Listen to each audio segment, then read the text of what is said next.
La loi anti-casseurs, le texte soutenu par la majorité le plus mal voté depuis le début de la législature.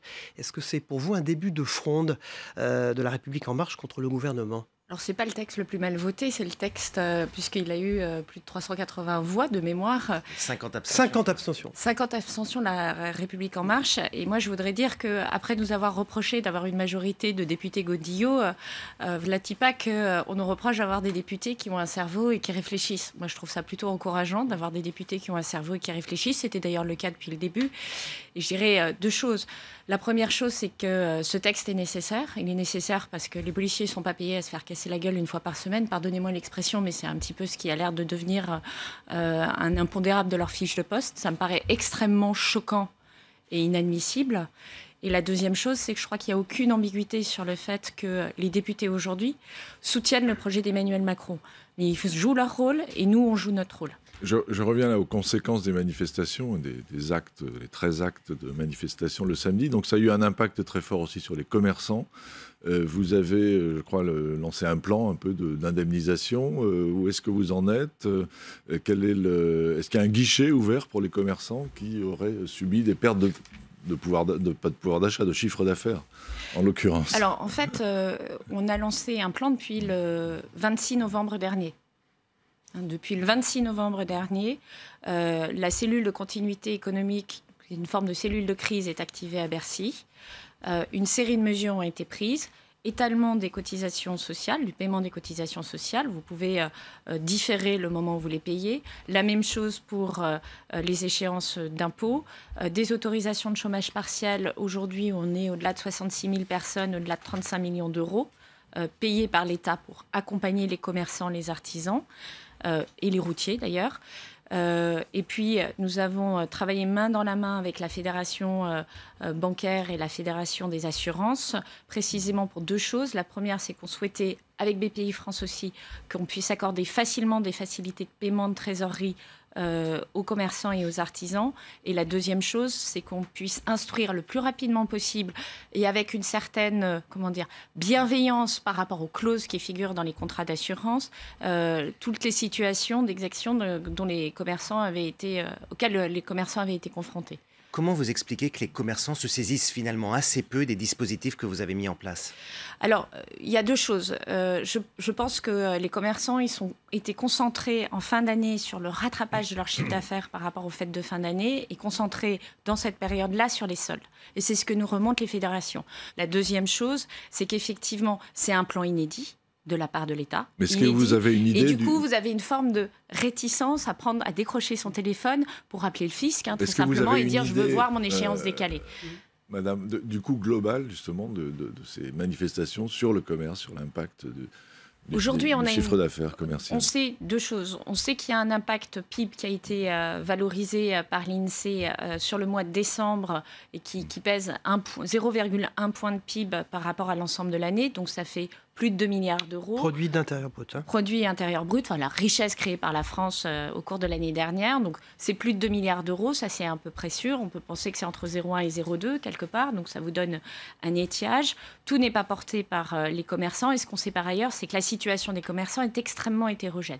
Et donc on n'a pas de chiffres en fait agrégés précis, puisque vous avez des commerçants qui ont gagné parce qu'il y a eu des reports. Et vous avez des commerçants qui sont dans une situation dramatique parce qu'ils sont dans la rue de la manifestation, dans des centres-villes étroits, et eux, toutes les semaines, ils ferment le rideau. Vous avez regardé les sondages qui viennent de paraître, plus 6 points pour Emmanuel Macron en février, plus 5 points en janvier, ça fait 11 points, il revient à son niveau juste avant les Gilets jaunes. C'est une remontada ? Non, mais je pense que les Français ont compris qu'on était à l'écoute et qu'on travaillait pour eux et pour faire en sorte de sortir de cette crise par le haut et de répondre à leurs préoccupations. Et il n'y a que ça qui m'intéresse. C'est d'être à la hauteur des exigences qu'ils ont en termes de transformation du pays. Et effectivement, il faut qu'on continue, il faut qu'on approfondisse. Et ce qui me rassure dans tout ça, c'est que l'agenda de réforme, il doit être poursuivi. C'est clairement ce qui nous est dit. Cette remontada, ça valide aussi le discours de l'opposition qui dit qu'Emmanuel Macron est en campagne avec ce débat. à la fois sur les européennes et sur un éventuel... C'est un peu comme la conversation qu'on avait tout à l'heure, c'est-à-dire soit on est déconnecté, soit on est en campagne. Non, on est tout simplement à l'écoute et on est présent sur le territoire et on fait notre travail et on essaye de le faire bien. Alors au plan européen, on attend aujourd'hui une décision très importante de la Commission européenne qui va vraisemblablement retoquer l'accord de fusion entre Alstom et Siemens. Est-ce que c'est un camouflet pour le gouvernement ? C'est surtout une très mauvaise décision d'un point de vue économique et d'un point de vue politique. C'est un camouflet pour l'Europe. Alors l'Europe dit que ça va créer un monopole, donc on s'y oppose au nom de la libre concurrence. Et je pense que dans cette analyse, l'Europe est restée coincée dans le XXe siècle et qu'on est dans le XXIe siècle, très simplement. Aujourd'hui, on a besoin de l'Europe. Qui aujourd'hui peut penser que les économies de chaque pays européen font la maille par rapport aux États-Unis et par rapport à la Chine? Il faut prendre acte du fait que le marché il est mondial et que quand on regarde le marché ferroviaire, pour prendre cet exemple-là, au plan mondial, Alstom et Siemens, ils ont des parts de marché relativement limitées. Et aujourd'hui, vous avez un Chinois, donc c'est bien, on vient de lui faire le marchepied. Vous avez un Chinois qui est présent dans les appels d'offres en Europe, qui aujourd'hui n'en a pas gagné, ce qui prouve qu'a priori, Alstom et Siemens sont capables d'avoir des offres compétitives et justement de ne pas peser sur le prix des consommateurs. Et dans la circonstance présente, on affaiblit Alstom et Siemens qui pourraient créer un grand groupe européen qui soit capable d'être aussi puissant que le groupe chinois, parce qu'être un grand groupe, c'est plus de capacité d'investissement, plus de capacité d'innovation, plus de force financière pour affronter des grands appels d'offres. Et je trouve que c'est assez tragique et j'en appelle à justement refonder le projet européen, le droit de la concurrence, la politique industrielle. C'est clairement un des combats que nous allons devoir mener dans le cadre des élections européennes. Quand General Electric a racheté la branche énergie d'Alstom, c'était en 2015, il y avait un certain ministre de l'économie qui s'appelait Emmanuel Macron. En 2014. En 2014. Je crois qu'il s'appelait Montebourg, mais bon. Et en 2015, en tout cas, elle a été effective. Le General Electric s'est engagé à recruter 1000 personnes. Elle en a recruté que 25. Est-ce que le gouvernement d'époque n'a pas été trop naïf ? Au contraire. General Electric a restructuré 20% de ses capacités mondiales. L'emploi en France est monté jusqu'à plus 500, avant de redescendre à 25. Donc, point 1, ils ont répondu à chacun de leur engagement, parce que leur engagement, c'était soit je recrute 1000 personnes, soit je paye une amende de 50 000 euros par emploi non créé. Donc, très clairement, ils ont respecté point à point leur engagement aussi d'investissement, leur engagement de maintien des sites. Et deuxièmement, nous avons acté hier en comité de suivi avec General Electric 2 choses.